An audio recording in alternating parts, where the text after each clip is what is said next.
Bismillahirrahmanirrahim.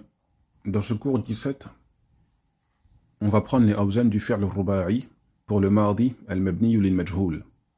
Comme on avait dit dans le cours par rapport au thulathi, Cheikh Mohammed ibn Salih al-Uthaymin rahimahullah a dit qu'il était préférable de dire al-mabni lima lam yusamma fa'iluhu. Al-mabni lima lam yusamma fa'iluhu. Et le fa'il n'a pas été cité, n'a pas été évoqué dans la phrase. Pourquoi il n'a pas été évoqué? On avait cité 3 raisons. Il n'y en a pas que 3, mais en général, ces 3 raisons-là, c'est celles qui sont citées le plus souvent. Al-jahl, al-ilm et al-khawf. Et à savoir, et ça c'est une faïda, que les ulama de la langue arabe, ils ont utilisé cette formulation, et cette expression, al-mabni ou lil-majhoul, parce qu'en général, celui qui fait l'action lorsqu'il n'est pas cité, c'est parce qu'on ne sait pas qui c'est. S'il n'est pas cité, en général, c'est parce qu'on ne sait pas qui c'est. Mais il y a d'autres raisons. Comme on a dit, on ne sait pas qui c'est. Al-ilm, on sait qui c'est. Mais il n'a pas été cité ici, parce qu'il est connu justement. On avait cité l'exemple du verset où Allah Azza wa Jalla dit wa khuliqa al-insanu da'ifa. On sait qui a créé l'être humain faible. C'est Allah Azza wa Jalla. Ça n'a pas été cité parce qu'il est connu ici. Parce qu'il est connu. Wa khuliqa al-insanu da'ifa. La troisième raison, c'est al-khawf, la peur. Je ne le cite pas, il y en a. Si je le cite, je sais qu'il va me faire du mal. Une autre raison qu'on peut citer, c'est at-ta'zim. At-ta'zim. Mathalan, on ne peut pas dire khalaqallahu kada. Et à la place de kada, on cite une chose qui est répugnante. Une chose sale. On ne peut pas dire ça, ça ne se fait pas. On peut le dire théoriquement, mais le lafzul jalala, Allah, parler d'Allah, et dans la même phrase, une chose répugnante, enfin, c'est pas convenable. Donc on va dire khuliqa kada. Cette chose a été créée. Et on cite cette chose répugnante. Donc là, c'est ta'zim li lafzul jalala. On peut citer aussi al-ihtiqar.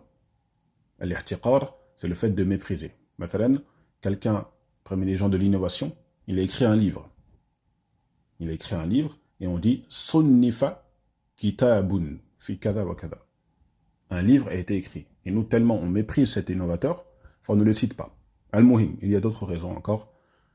C'est intéressant, mais revenons à notre sujet.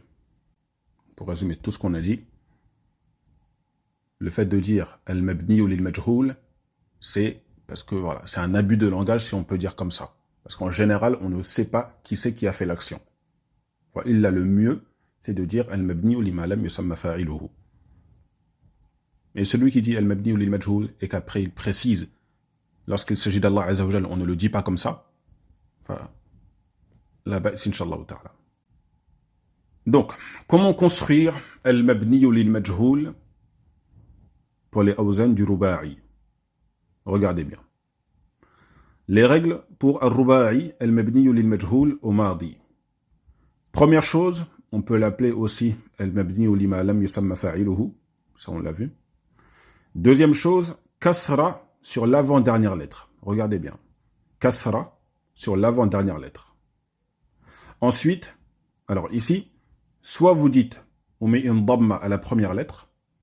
Si vous recopiez dans un cahier, je vous conseille de mettre comme ça si vous avez un peu du mal avec les awzan, vous avez du mal à comprendre.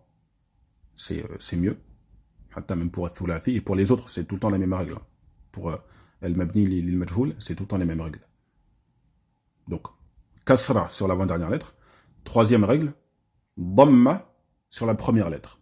Soit vous dites ça, soit vous dites ce qu'on a écrit. Suivez bien. Dhamma sur la lettre mutaharrika qui est avant la lettre qui est une kasra. Je répète. Dhamma sur la lettre qui est mutaharrika, donc la lettre qui est une haraka, qui va se trouver avant la lettre qui a une kasra. On va prendre l'exemple, regardez, fa'ala. L'avant-dernière lettre, on met une kasra par rapport à la règle numéro 2. Donc en partant de la ayn, on dira ila, ila, ri, parce qu'on a dit, règle numéro 2, kasra sur l'avant-dernière lettre. Maintenant, on a dit, on met une dhamma sur la lettre qui est une haraka, qui va se trouver avant la lettre qui a une kasra. Ici, c'est la fa. Donc on va mettre une dhamma sur la fa, ça va nous donner fu'ila. Regardez pour le premier wazn. Uf'ila. Uf'ila. Regardez bien. On reprend. Donc, deuxième règle, kasra sur l'avant-dernière lettre. Rila, rila. Troisième règle, dhamma sur la lettre mutaharrik qui est avant la lettre qui est une kasra. Regardez juste avant, il y a la fa, mais la fa elle est sakina. Regardez la quatrième règle, les lettres ayant une soukoun gardent la soukoun. Donc ici la soukoun elle ne bouge pas. Donc comme elle ne bouge pas, la dhamma elle va aller où? Elle ne va pas aller sur la fa, elle va aller sur la lettre d'avant encore. Regardez, c'est exactement la même situation pour fu'lila. Règle numéro 2, kasra sur l'avant-dernière lettre. Dhamma sur la lettre mutaharrik qui est avant la kasra. Qui est avant la lettre plutôt qu'il y a une kasra. Donc juste avant, il y a la ayn, mais la ayn, il y a une soukoun. Et on a dit la règle numéro 4, les lettres ayant une soukoun gardent la soukoun. Donc la dhamma, on va la mettre sur la première lettre. Fu'lila. Imma vous dites ça, imma vous enlevez donc la règle numéro 3, et vous dites que la première lettre prend une dhamma. Ça peut être plus simple. Cinquième règle, pour fa'ala. Pour fa'ala, on remplace le alif par une waw. Parce que regardez, si on reprend le schéma, règle numéro 2, kasra sur l'avant-dernière lettre. On se retrouve avec rila. Là, on part du mardi al-mabni lil-ma'loum. Fa'ala, on change la ayn, vu que c'est l'avant-dernière lettre, on va dire fa'ila. Fa'ila. Suivez bien. Quatrième règle, les lettres ayant une soukoun gardent la soukoun. Donc le alif, le mad double alif, il bouge pas. Fa'ila, lui bouge pas. Troisième règle, on va mettre une dhamma sur la lettre qui est mutaharrika, qui est avant la lettre qui est une kasra. Donc, vu qu'avant la lettre qui est une kasra, il y a une soukoun, et qu'on a dit que la soukoun elle ne bouge pas, la dhamma, on va la mettre sur la fa. On va la mettre sur la fa. Maintenant, je vous pose la question. Est-ce qu'on peut dire en arabe fu'a'ila? C'est lourd un peu. Fu'a'ila. Fu'a'ila. Avec le alif. C'est un peu lourd. Donc, qu'est-ce qu'on va faire? On va faire al-qalb. On va changer le alif en waw pour qu'il convienne à la dhamma. Donc, on dira fu'ila. Vous avez vu? Ça sonne mieux. Fu'ila et fu'ila, ça sonne mieux fu'ila. Et les Arabes aiment bien at-tarfif. Ils aiment bien tout ce qui est léger, tout ce qui est fluide. Donc, voilà pour les règles pour al-madi, al-mabniyu, lima lam yusamma fa'iluhu. Donc si on prend akhbara,